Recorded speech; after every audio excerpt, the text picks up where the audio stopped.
Now, our last speaker played professional baseball for 13 years, and now he works for the Air Force. And he's cobbled together some magic he put together in a spark tonight, and I think you're going to like it. Please give it up for Tim Dixon.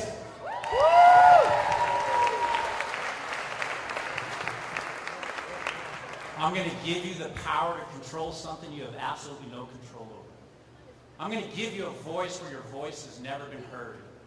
Imagine yourself at a funeral. Everyone dressed in black, mourning a life that has passed too soon. Family, friends, and a few strangers to support someone they care about have gathered in a small church beautifully lit as the sun shines through the stained glass windows. Before the funeral starts, you are interacting with the guests, giving condolences to the family, and reuniting with some friends you haven't seen for a while. As you take your seat, you feel the emotions in the room and the sorrow of the event that is about to take place. You feel that lump in your throat as you prepare to ride the emotional roller coaster. Walking down the aisle, soft music playing, legs shaking, but not enough to give away the fact that you're a complete mess. The heart is racing and the breath is short as you try to stay under control. The few steps up to the stage seem like a mountain, praying you don't come up short, falling on your face. As you approach the podium, you take out a folded piece of paper and lay it down.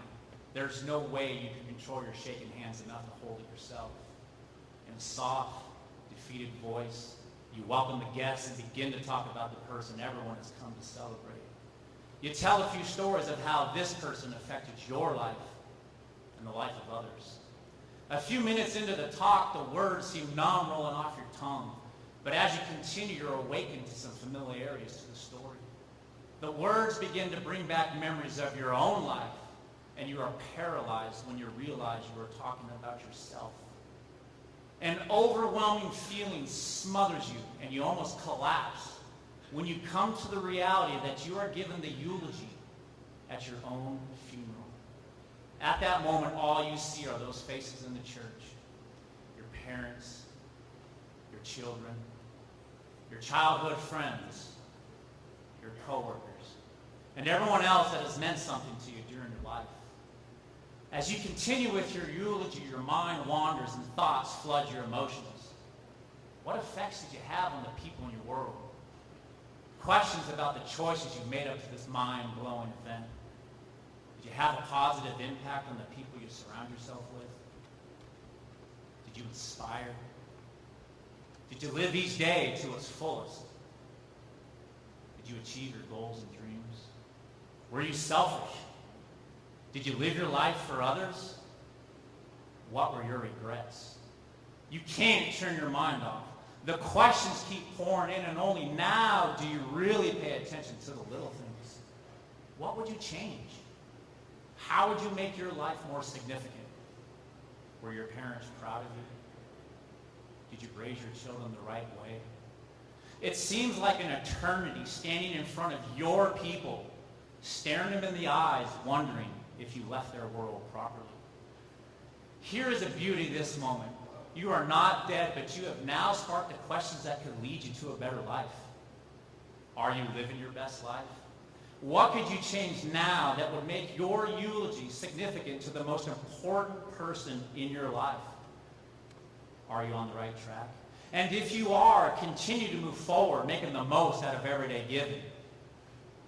But if you're not, you now have an amazing opportunity to change. You see, you change your thoughts, you change your life.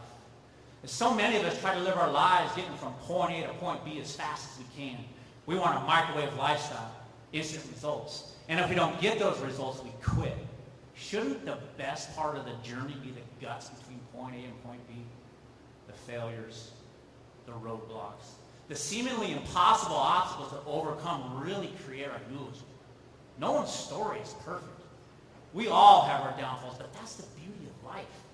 If it were easy, we'd all have everything we wanted. Life doesn't work that way. You must work for greatness. Life doesn't give you anything. You must earn it.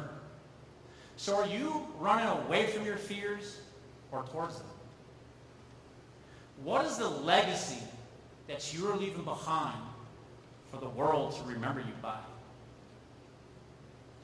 If you were to give your own eulogy right now, would you have something to say? Or would you remain silent?